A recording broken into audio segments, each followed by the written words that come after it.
for those of you that have heard her, you already know this. And so without further ado, here's our very own Maureen Muldoon.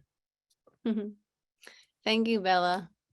Yeah, it's kind of interesting to have this topic about listening because I do love to talk a lot. So, so do you hear what I hear? I actually love this topic. Listening is one of the kindest things that we can do for the world. And I'm going to try and keep it brief so that everybody has a chance to share what they want to share about this topic. And I wanted to also share a poem that I wrote at the end for VoiceBox this past month that I think ties into the practice of listening, and the tool that I want to share with you this week called forest bathing and listening. So first of all, we are so designed for this idea of listening. We have 2 ears and 1 mouth, which should tell us something. And babies in the womb can hear and respond to sound in just 16 weeks in utero. So the hearing starts right away. It's also the hearing that's like the last to go before we transition. We can still hear up into the very end. So it seems that we are here to listen. That's the purpose of our being here, a part of the purpose. But hearing is not the same thing as listening. Hearing is passive, listening is active. We hear a lot, but are we listening? And do you hear what I hear? Because when we do, we actually sync our minds together, which I think is really interesting. We connect with each other. And that's why when you have a really good conversation that is like this well-balanced between listening and speaking, it feels like this great ping pong game, right? And our brains actually sync up with each other and we feel this connection. So listening gives us this connection. This connection can be now measured by our brain waves, and that's an amazing thing, but we really didn't need science to back up how we feel. Being heard and listening in an engaging way is like intellectual sex, in that it feels as good as physical sex. It feels really good to have a great conversation.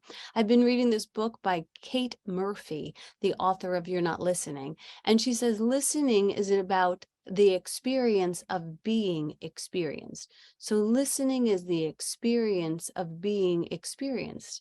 So the next time that you're listening, ask yourself, am I allowing myself to experience this experience? Or am I attempting to control the experience through judging or comparison, or even maybe even blocking the experience by tuning out and not listening? What are the things you don't want to listen to? And how do you give a half ear, fracturing ourselves through multitasking so that we're only half here, and then we therefore only hear half, and sometimes not even half. You know, sometimes I see on Zoom people are in meetings and then there's the bowed head because they're also texting at the same time, you know, and or in writing group, you know, when we do a writing exercise and I say, okay, put your pen down so you can listen. And sometimes people still write. And I understand that because they got caught by spirit and they're like flowing with something. But, you know, in some ways, I feel like it's totally egregious when we don't take the opportunity to really listen to each other. I say all the time, like, listening will make you a better writer, and giving your attention, you will learn so much more about being a writer if you listen. I say it all the time, but nobody listens to me.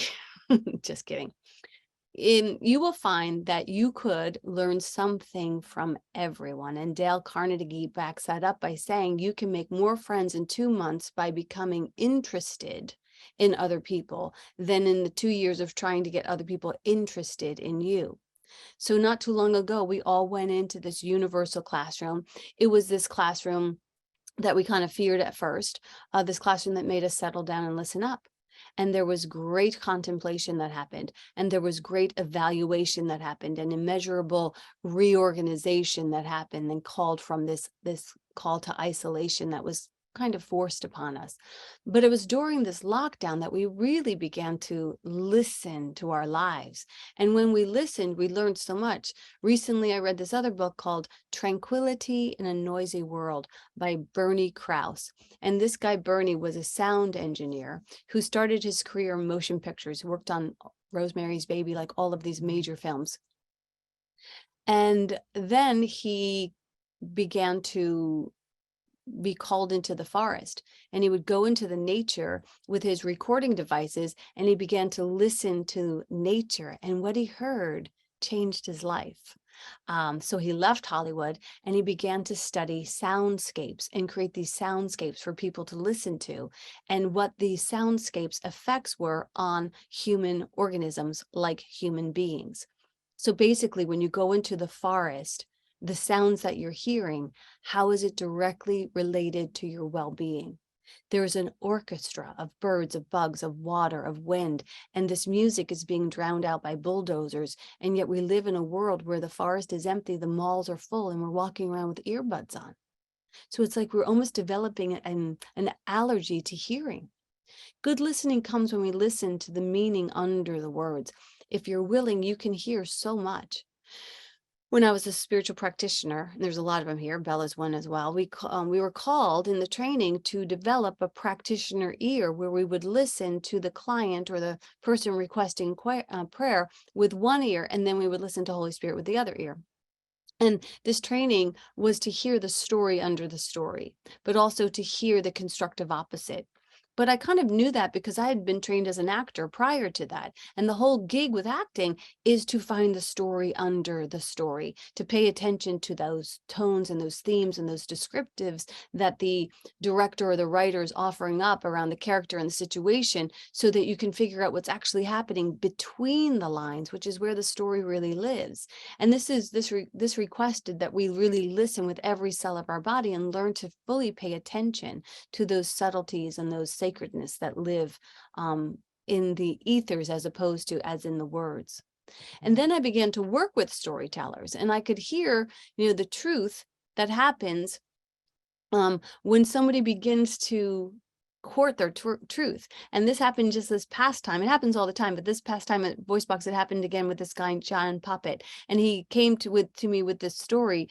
And it was a pretty good story about his brother sort of schooling him on how to take feedback. But there was one line that he shared that was like, this thing sort of crushed me. And so when he was done telling me what he thought was his story, I said, what's that thing that crushed you? And he's like, well, I don't think that's pertinent to the story, really. And I was like, yeah, just tell me anyhow, because I know how to listen for the story. And so he told me the story, and the one that he didn't, the one that he didn't think was worthy. And right there, buried underneath this little throwaway line of that thing almost crushed me, was this big, brave, beautiful story. And that was actually the story he ended up telling on stage, because that was the story that his soul wanted to tell, but he maybe didn't know how to tell it. So I had the privilege of finding that treasure simply because I was listening, not to what he was saying, but to what his whole essence was saying. So then after I started working with storytellers, when I started teaching A Course in Miracles, I could hear what wasn't on the page, and that's what I say to all the teachers who begin to teach, is that the Holy Spirit's speaking to you all the time, and it's a flowing dialogue. It's not premeditated. It's not something to be sought after. It's not something to study or to prepare for. It's just there if you listen in this very present moment. And I hear people often say, like, well, I don't know if I want to tell that story, or I don't know if that's a worthy story. And I think, well, I know it's a worthy story because it's hidden and it's right there. So, you wouldn't have shared that little crumb if you didn't want to have it be heard. And it's kind of seeped out beneath your, well-painted picket fence because it wants to actually be seen. And then they might say, like, well, I've never told this story before, or I can't believe I'm telling you this story, or I didn't know I felt that way until I just said that. And then they leave, the story class or whatever, with a feeling of being heard. And being heard is so good for the soul. Heard means perceived by the ear. It's almost like there's an eyeball in your ear looking to see what it's all about. And when I feel heard, I feel seen. And I feel like I've always had this gift of clairaudience where I can hear those things because I practice at it. But even after all of my practice, there's still so much that I'm not hearing. There's still so much that gets drowned out by my own thinking and my own processing. Clairaudience isn't a superpower. Everyone has it. Elephants, as I said earlier, elephants have the ability to hear and to send signals to each other miles apart if they're not impeded by human industry. The low frequency of whales can circle the entire globe. Humans, on the other hand, can't seem to hear each other even if we're sitting in the same room. It's a joke, but there's truth in the joke, you know? Humans are mostly obsessed with the egoic question of, what will I say? What will I say? What will I say? You know? And we never, ever, ever ask the most holy question, what will I hear? What will I hear? If I begin to teach, what will I hear? If I begin to tell my story, what will I hear? Will I allow myself to hear? The art of listening can be developed with practice. So we practice listening without thinking of what we're going to say next. Listening without agenda, listening without meaning. Otherwise, we're engaging in what Kate Murphy calls the dialogue of the deaf, where we're just speaking over each other. And she goes on to say, that most often we are encouraged to listen to our hearts and to listen to our guts and to listen to our feelings, but we're not invited or invested really in listening to each other.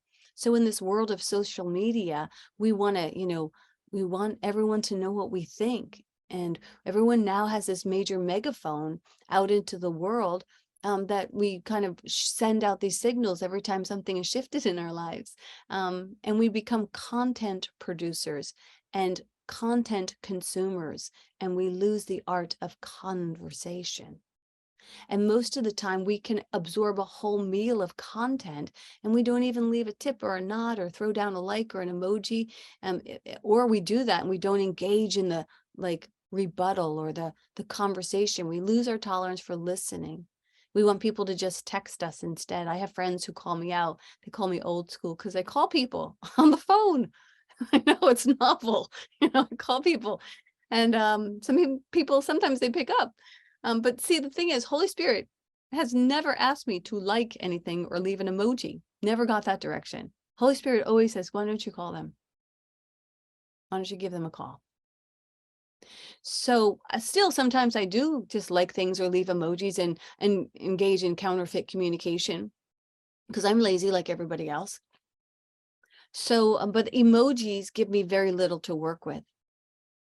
But when I hear your voice, we can read each other's voice like we can read each other's palms. And if I hear your voice, I can tell what's living under the words.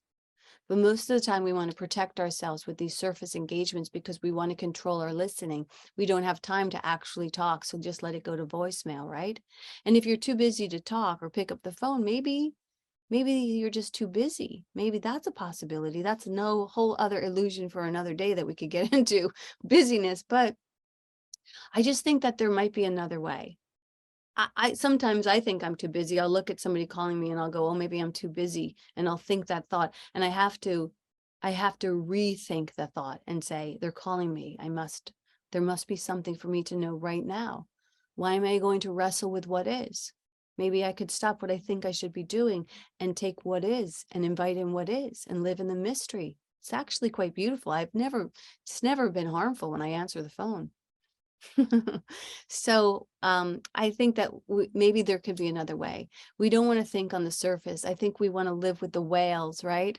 We want to go to the deep end. We want to live in the nuances and the tones and in the silence. We want to listen to hear. We want to listen to learn. We want to listen to honor what is.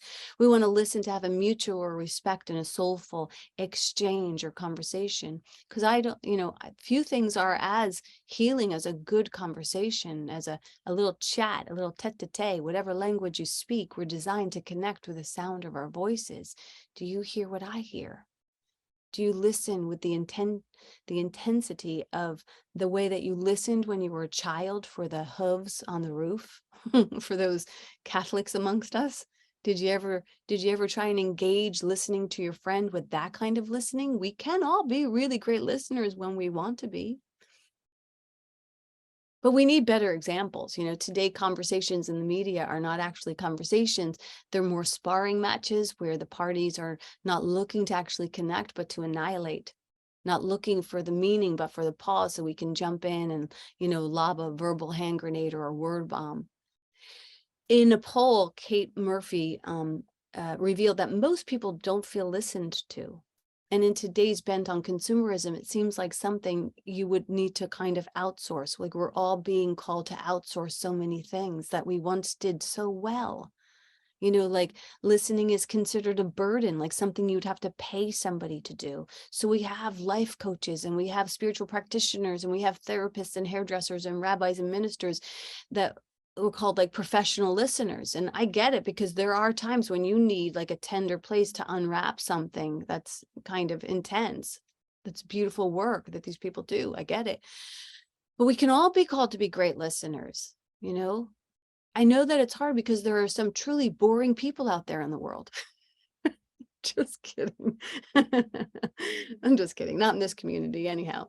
No, there are some people who just haven't gotten or mastered the art of brevity or clarity or impeccability of words. And so those might be our best teachers. Like if you can practice listening to them, this is something that can be developed. So I want to go back to Bernie Krause, this sound engineer. He gives us this exquisite invitation. He says to go listen to the forest. This is something I do almost every day. Actually, I go to the forest. I don't always listen because I usually go with a friend and I'm usually talking. And the conversation usually drowns out the forest. But the other day, after reading Bernie's book, I walked into the forest with a friend and I said, let's not talk. Let's just listen. Let's just listen all the way in. We can talk on our way out. And it was just magical. The forest was so alive in a way that I had not actually been privy to before. Like it was so alive. And in all of the years that I went walking in the forest, in the woods, I saw something that I had never seen before. I saw a fox. I talked to Zach about how he had fox energy, but I saw a fox and I love foxes. And I looked up fox for us today. Fox spirit comes to us in a time to reestablish harmony between work and play. Often people get caught up in taking care of everyday tasks, career pursuits, or working on relationships. But part of Fox medicine is liberating your mind and freeing yourself from the weight of responsibility, at least from time to time, at least for a little while. Go like the fox, walk in the woods. It gives you time to recoup your vital energy and support your well-being on all levels. Fox also teaches you that humor goes a long way towards lifting your spirits and filling your heart with joy. So I got to hear the music of the forest. Thoreau says it like this. He says, music never stops. It's only the listening that's intermittent. And I thought that was so true. You know, music could go on playing, but I can decide to tune it out and tune into someone speaking, or if somebody's speaking at a different table, we do get to direct the way that we're hearing and what we're hearing. So I invite you to try out forest bathing. Forest bathing is this practice that is just simply walking in the woods. It was established in Japan when they had like population and people were really feeling anxious and depressed. And so this forest bathing actually is known to help with all of that, plus better sleep and increased feelings of gratitude. Basically, you just take a leisurely walk in the woods. As a community that honors the Divine Mother, I feel like this is a spiritual practice for us to go honor your mother. So the other day at VoiceBox, I wrote this poem about how much I adore going into the forest. And I'm going to close the talk with that, and then we can talk. And I'm looking forward to hearing what you have to say. So the poem is, I go to her every day, and if I should miss a day, my skin crawls, my mind twirls. I believe she's in love with me too. She's never told me directly, but she confesses it 1,000 different ways, 100 different languages. And in the spaces in between, I feel her breath waiting my return. Still, I can't be sure, because although she's in everything, she seems to shift 1,000,000 times a minute. This quiet queen of change, she drives me crazy. I watch her swagger through stages, conceiving of everything rich and fertile, her creations breathtaking, her extension beyond measure. Her reach leaves me in awe. And every year I watch her die. leaving first in a grand blaze and then falling, generously laying waste to all, holding on to nothing. Although it happens every year, it never seems rehearsed or rote or repetitive. It feels like the first time again, like the first last time again. And then snow comes and erases all of her wrinkles, her well-worn paths. Her snow supplies open spaces and blank canvases and silence for listening to emptiness, which has so much to say. And the clock stops and the time slows and everything slips to the back burner, and I hear her in the silent nights, her sighs so soft and thick as fertile fields lay barren and naked beneath the stars. She dies.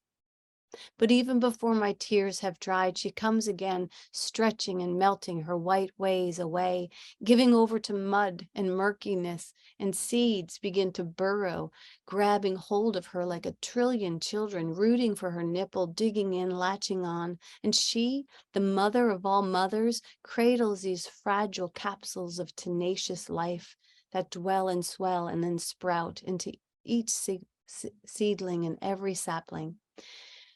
And then she goes, creeping and caressing each field with fresh flowers, these immaculate conceptions, not manhandled. They come first, a little fanfare, gentle, like the slow illumination of the first star against the early evening sky. She springs, catching my breath, teasing me with promises, releasing rivers held in ice, blushed and boldness dancing on the thaw streams, wet and wild, and returning with sunlight. Oh, sunlight, this effective aphrodisiac that warms the world as lust and love tumble down the hill, frolicking and French kissing and finally fucking each other, leaving litters of lambs and does and doves in their wake. And she, the noble midwife, supplying a steadfast devotion till they all birth and bloom and burst and bear fruit again and again and again. Her cups overflow, she slips and spills and splashes. And then almost instantaneously, she dismisses these messengers of gardens and grapes, and the fires of fall return, and she sets the mountains ablaze, leaving me blinded by her brilliance, unstoppable, this master artisan who honors the ebb and flow, thinking nothing of letting it all go and grow and show and slow, and then again she goes. But not before laying waste to all of her best work. Over and over, she bulldozes her inventions, burns her museums. Nothing is precious. Nothing is preserved. Ashes, ashes, it all falls down, lighting herself ablaze, almost extinguishing herself in the end. But like the Buddhist monks who spend their weeks working in sand to deliver the most intrinsic mandalas, only to have it be destroyed in the end, because they know what she knows, what we too could know, the end is never the end. And so she deliberately delights in debunking, dismantling, destroying all of her dynasties.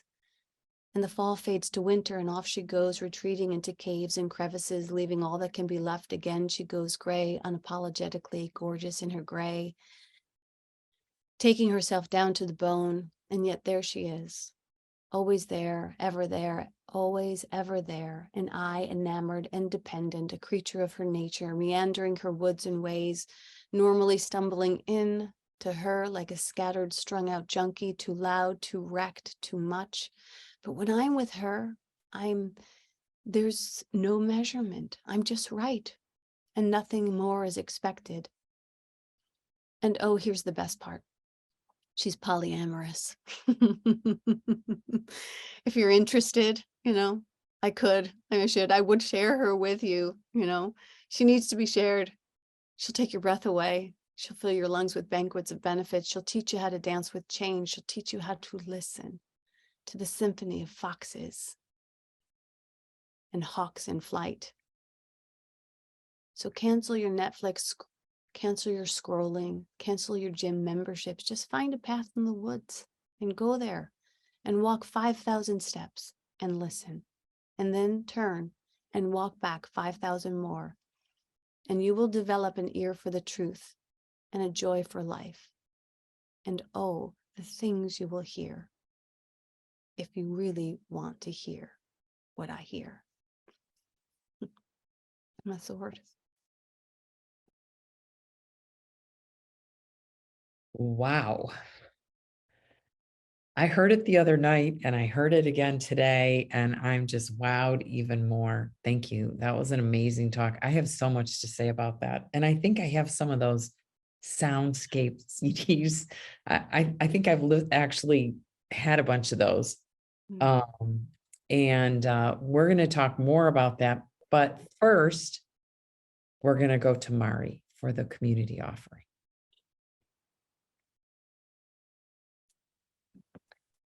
Good day. SpeakEasy is a non-for-profit virtual community, and we exist on the generosity of all our community members and guests. So we thank you for playing your part today, and we offer you the opportunity to make a donation for today's daily bread.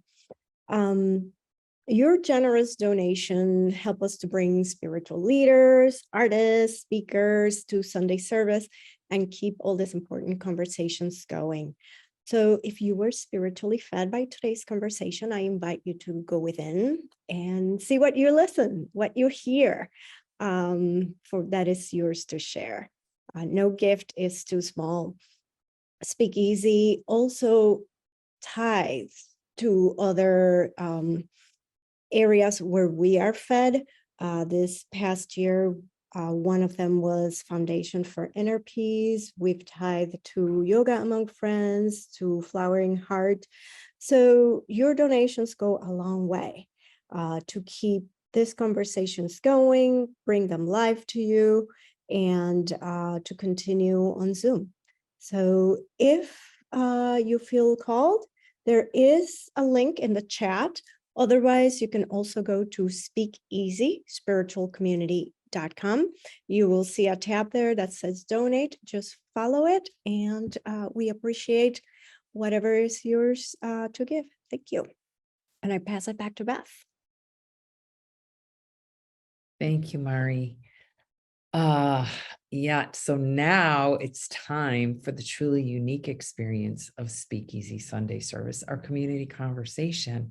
And this is where we invite you to speak and to speak easily. Find your voice and your truth, share your thoughts and your inspirations and your awarenesses and your questions here in community. And there's so much to talk about with this incredible talk today. I heard so much. I was really listening. So when you feel called to share a question or comment, go ahead and raise your virtual hand. And if you have that thing, you can raise your hand just like this, and it will automatically raise your hand for you. Anyway, if it's not working like that, it's located in your reactions tab at the bottom of your screen. And also note to leave your video on when joining the conversation. Okay, so I wanted to share first because people are asking about the book. So okay. You're Not Listening by Kate Murphy, What You're Missing and Why It Matters. I just kind of got into this. The other one is Bernie. Oh, geez. I'll post it and think, but it's called. I think you said Bernie Krause. Bernie Krause. Yeah. Tranquility in a Noisy World. We can put them up on our Facebook group too. And then there's this other book that I just started reading called Your Brain is Always Listening. Well, probably, I don't know, there's probably more in there. I haven't even really cracked it too much. But yeah, there's a lot to be said about listening. Yeah. Many years ago, my mother told me that her mother, my grandmother, said that where she was born in a little village in Europe, that they used to have listeners. Like it was a village thing where there was one person who was like the village listener, and people had something heavy on their heart or they just needed to express themselves, they would go to the listener. So like there were no psychologists or therapists people would just go, and they knew that just having a place to just speak your truth, share what's going on in your world, and have someone just listen to you, that in and of itself gave so much. This experience of being heard and then subsequently feeling seen and all of that. You Came know, with it's funny Little Village because listeners. growing up, we had that, but it was called the confessional, where you had to tell people you didn't know, who you couldn't even see, that you were a terrible person. A little more judgment in that You one. know, I'm just joking. I'm kind of joking because the truth is, it actually was a space where you could let go of stuff that you were carrying in guilt. You know, so it actually is a really beautiful thing, the confessional. But yeah, it's interesting how these pockets of needing to be heard and listened to are ingrained in our history. Yeah, yeah, absolutely. I see we have Melissa here. Melissa, go ahead and unmute. Thank you. Hi, everyone. I'm Melissa. I'm grateful to be here. I think this is my third time at SpeakEasy. Maureen, thank you for your words, and Zach for your music ability, and everyone who has any service at this meeting. I really liked. I do a lot of listening. Growing up, my mom and I would. Well, she would talk for like an hour and a half. I'd cry. We'd have to go shopping. But it was something I really learned early on in life. People would say, "You know, you're such a good listener." I hear things now. It's like a gift. And then too busy. I've spent the last month and a half going to the 6:45 course in the morning, going to the gym, and then filling my day with stuff. And I had not necessarily a breakdown, but exhaustion. Few things are as healing as listening. I just also to say where I'm at. I just need some prayers. I need to find a psychiatrist that takes my insurance. I only have like 2 weeks worth of medication left, and I've already seen miracles happen in my life. So the affirmation I'm saying is, I am safe. All is well. All is well. Everything is working out in divine right order. And it's a different attitude to take instead of fuck. This sucks. I'm never gonna get the help I need. No, everything is working in divine right order. And I'll just lastly say, I like how Maureen said that the forest is in love with you, and I've been hearing God is in love with you for the last, I think, week. And just getting the knowledge and coming here, being able to find a spiritual community on Sundays that every day when I want to show up, I can. And that's all I got. Thanks for letting me share. Thank you, Melissa. Yeah. Thank you, Melissa. Yeah. You know, one thing about listening, I was talking to somebody yesterday in our community, and we had such a great conversation, but she told me that her mom used to study A Course in Miracles like back in the day. And she said that her mom used to lay out a blanket in their backyard, and she'd say to her kids, we're just going to listen for a half hour to see what we hear. And she said it was always like the most enchanted time, that they would listen to the birds and they would listen to, like, you know, nature. And I was like, I want to do that. Yeah. Oh, I wanted to say one last thing. I'm sorry, I forgot. I have a gym membership. I actually got it for free through my insurance, but I go because the swimming, I feel pure joy when I'm in the pool. So I didn't quite understand, like, get rid of your gym membership. Maybe not to use it as a tool, but like, it's been very, very helpful. It's poetic. Don't take it seriously, Melissa. Anyway, thanks for sharing. Emily?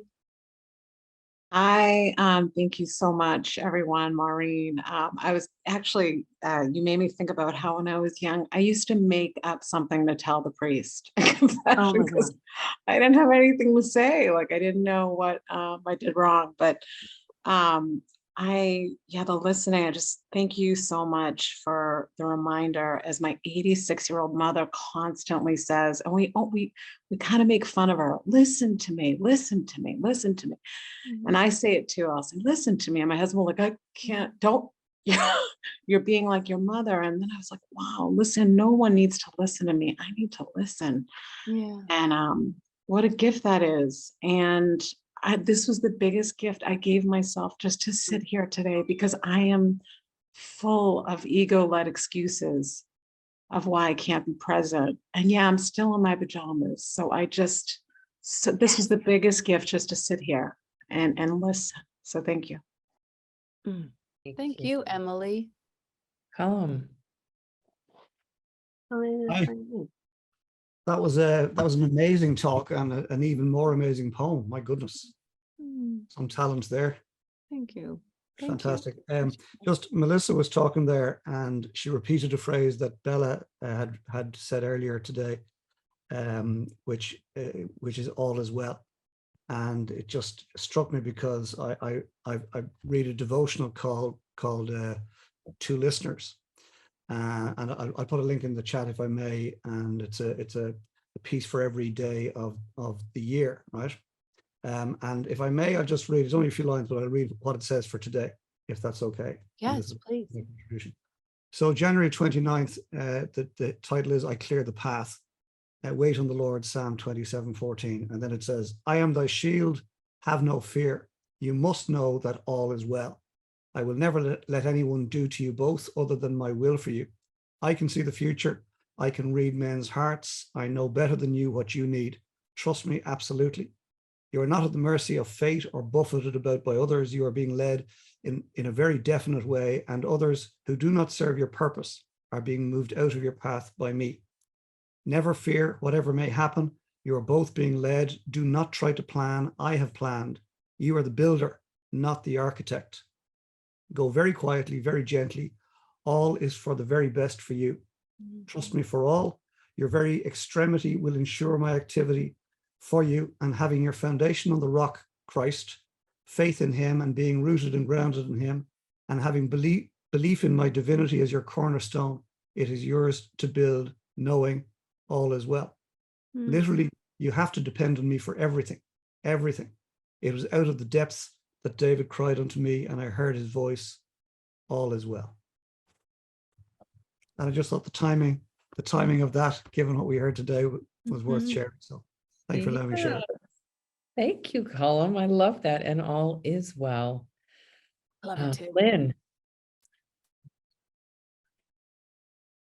Unmute my mic. All right. Thank you for this, Maureen. What a beautiful, beautiful talk this was, and what an amazing poem. You are definitely Irish. You have the gift. But I just, those of you who know me know that I practice nonviolent communication, which is an incredible mode of communicating that is really based on unconditional positive regard or non-judgment of the brother that you're listening to. The listening is the major component of nonviolent communication, listening with empathy. And it just happens that I've been blessed with a love of listening. I love to hear you tell me your tale. I feel so privileged. I feel so privileged when someone calls me and says, I'm stuck, I need help, or let me tell you this thing that happened. And I feel like, you're trusting me with this, and this is such a gift. And I feel so blessed to have that ability. I just want to encourage anyone, if you have a hard time, people come up and, oh man, they're going to tell me the same old story about not naming anyone, because I've heard it from many, many, many, many, many people. My ex did this, my life, my children are not doing this, my children are doing this, my job is this way, that way. It's all the same thing. It's all the same thing always, is that, we're not hearing our own voice, the voice of the Holy Spirit in us. And so in order to get that flow going, we have to unstopper that. It's like, the world needs a big enema. It's like we need to break loose the thing that's holding everything back and open up and let that flow. Because once we get all the crowd cleared out, then clearness can come. Clarity can be channeled through us. And this is what for anybody, if someone calls you or has a problem, or they tell you the same story over and over, I don't want to keep going on, but I did have one time, someone, I was telling them my story, and I told it to them over and over, and they finally said, Lynn, you've told me this story already. Is there something more that you need to get out about it? And when I thought about it, I recognized, no, there's nothing more I want to get out of it. Why do I keep telling the story? But you don't know that until you've done that. And that's why I encourage everyone. Thank you, Maureen, for the topic. And you can tell I'm devoted to the Holy Mother as well. And she was a great listener. You know, that's why I think walking in nature is a really good practice, because we don't have opinions on what nature has to say, you know, and it really gives us an opportunity to just practice listening, because sometimes the practice of listening to a person is not easy because we're meaning maker uppers. We're just not really listening. So listening to nature, and it doesn't mean you even have to go into the woods. There are soundscapes that you can listen to, you can put on, and you can listen to these amazing jungles, and dim your lights and just let yourself be there, to cultivate the practice of listening. Yeah. Thank you. Yeah. And the difference, there's no difference. Why am I saying the difference? With learning the technology of nonviolent communication, you learn to hear what's actually being said, not the actual words. And the judgment goes away because you begin to see the sameness of, you know, even someone who appears to be very offensive to you, you begin to see, oh, we're the same. And hearing that sameness opens communication. And walking through the woods, yes, that's my favorite thing to do. You know, go to the hills here in Colorado. We've got beautiful places, and just sit out, or sit in my backyard, or sit outside and just listen to everything. The traffic on the highway, the airplanes overhead, the birds, everything, the people shouting, children playing. It's all beautiful. Yes. So, thank you. Yeah. Thank you. Gary was saying that actually in his little post, he was talking about how he walks in Berwyn and he hears the birds, and yeah, it is interesting to leave your earpods at home and just be willing to listen to. I left my earpods at home the other day, and I was walking around actively listening, and I was like, oh wow, like the salt truck has a sound that's different than the train and the church bells, and you know, there's like so many beautiful things that are beckoning our ears. And this can be an artist date. You know, this can be where we fill up our well with inspiration. So absolutely. And Elizabeth also put in the chat that when you go into nature, nature doesn't judge us.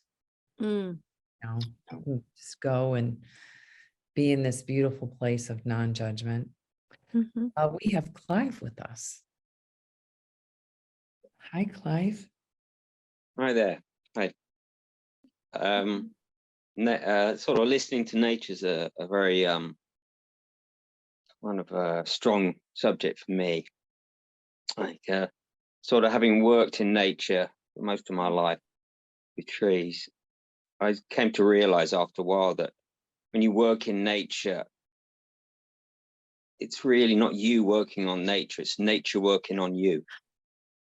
It's the other way around, because it just, the longer you do it, the longer you realize that you're just sort of it's the other way around, you know, like you just kind of see that, you know, you're just kind of participating in something, and it's teaching you lessons, and it's teaching you to listen, and it's teaching you to feel, and it teaches you to slow down. And when you've climbed up like 100-foot tree and you're up there, you suddenly realize your true scale. You know, in this world of nature, you suddenly think, hang on, I'm very small here. I'm not the one in charge, you know. And it's just such a great teacher. It always has been. And it's always got all the answers when you need them. So beautifully stated. Thank you, Clive. I know. It's like Cullen was saying, I think people are afraid of silence. I think people are afraid of the forest. I know I was actually a city girl. I was like, the boogeyman lives in the forest. Like, I know the bad guys on the sidewalk. I don't want to really. So I think some people are afraid of silence because their own mind is a bit of a tyrant. Well, yeah. You know, if If you are silent with your own thoughts and your thoughts are not kind to yourself, you would want to distract yourself from that. Mm. Yeah. So we have Chris with us. Hey, Chris.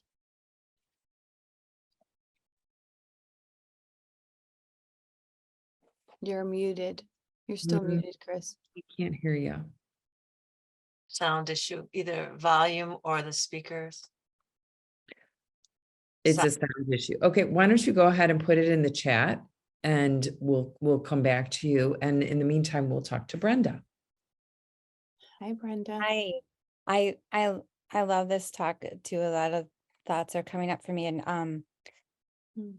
I heard something about almost this sense of arrival, like you've really arrived when you can drive in your car and not be like scrambling to turn on the radio or distract yourself with other things, and or just sit in the silence. And so every time I catch myself doing that, I'm like, or preferring that, I am like witness to myself. And then I just had a thought too, like just of reframing the word go to nature, even just say what is naturally there when we're talking about the kids and the snowplow truck and the background noise. It's like what is naturally there, and can we just sit with that? Yeah. So that's kind of a reframe that came to my mind. Yes. Yes.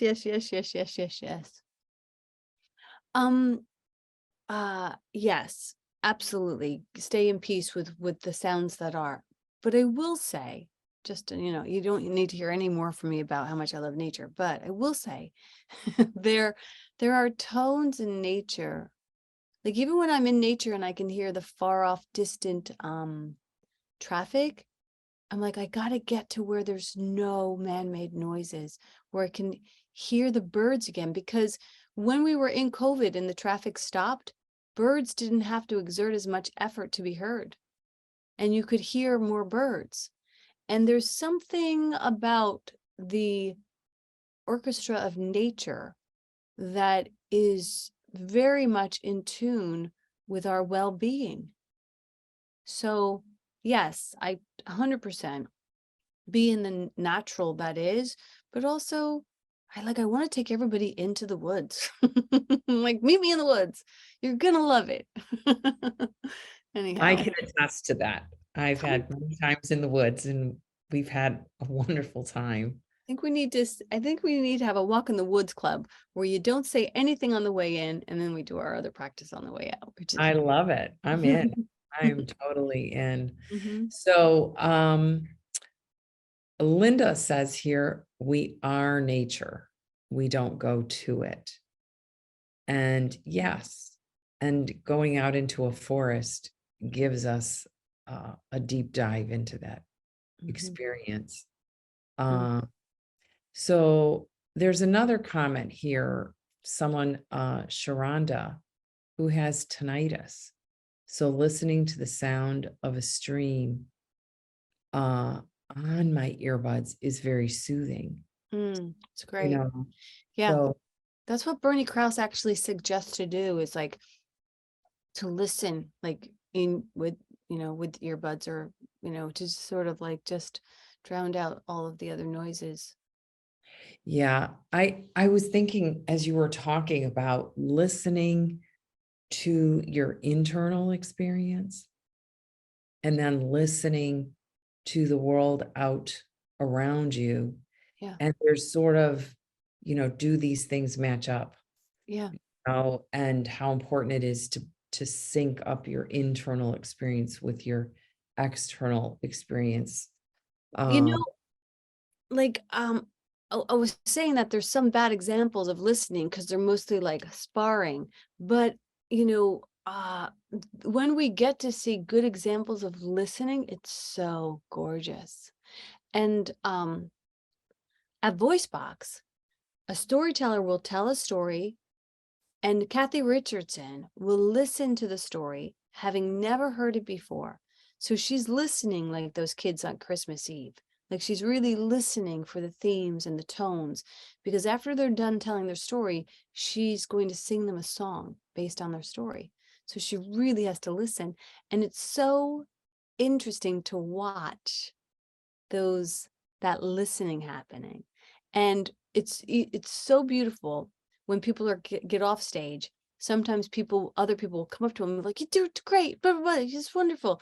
I love this part. And I always say, like, leave them alone until they're done getting serenaded, because that serenade is when they get to feel like, I was heard.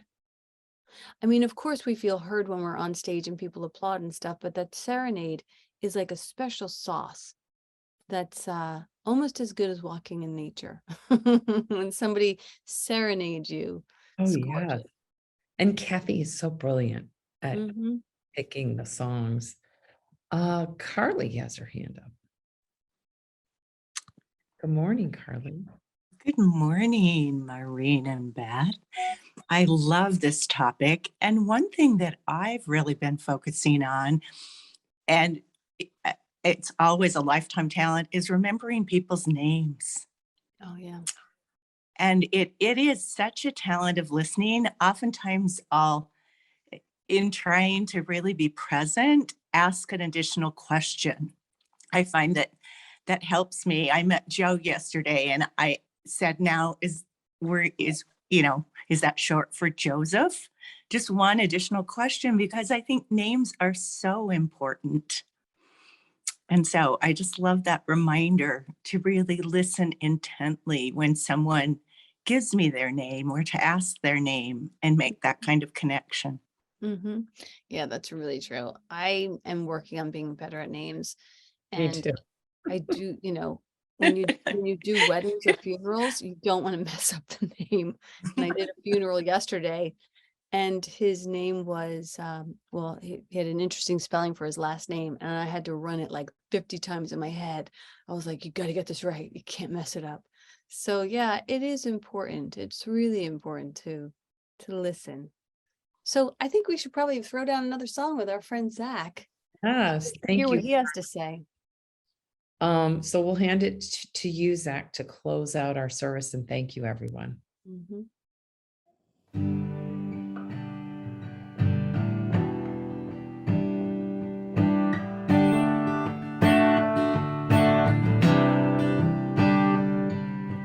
Where I sit is holy, holy is the ground. Forest, mountain, river, listen to the sound. Where I sit is holy, holy is the ground. Forest, mountain, river, listen to the sound. Where I sit is holy, holy is the ground. Forest, mountain, river, listen to the sound. Where I sit is holy, holy is the ground. Forest, mountain, river, listen to the sound. Where I sit is holy, holy is the ground. Forest, mountain, river,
Listen to the sound.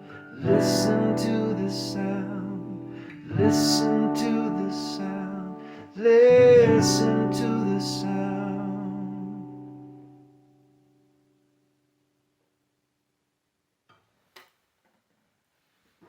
Amazing. That was like custom written for our conversation. I was like, did you already have that song? Yeah, it's it came up while you were talking. You made it up while we were talking? No, I had it just it Oh, came it without came, permission. okay. I was thinking it was so perfect. Where I sit is holy, holy is the ground. Forest, mountain, river. Listen to the sound. Thank you, Zach, for your brilliance. Thank you, everyone, for joining today. Keep listening, keep coming back. We are so glad you come again. And with that, if you want to hear about or have questions about the retreat in Florida, we're meeting at noon right after this. So come to the meet and greet. All right. God bless everyone. Take care. Bye. Thank you. Good Bye. night. Beautiful. Have a blessed day. Wonderful. Happy Sunday.